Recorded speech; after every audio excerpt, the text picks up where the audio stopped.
Še enkrat bi rada v imenu Mestne četrti Krško čestitala vsem letošnjim nagrajencem.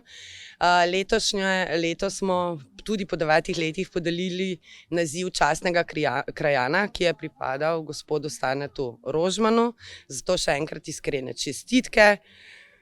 Naša pot je jasna, mislim, da smo jo zdaj z dejanji že pokazali.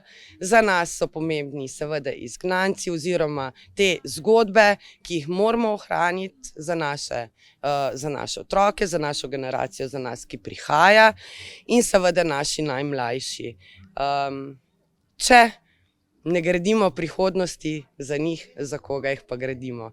Jaz verjamem, da nam bo v tem malem kratkem obdobju, ki ga še imamo dobre 3 leta, uspelo, da bomo družbo odprli, skupnost odprli, povezali in da, tako kot že ponavljamo lep čas, skupaj smo močnejši.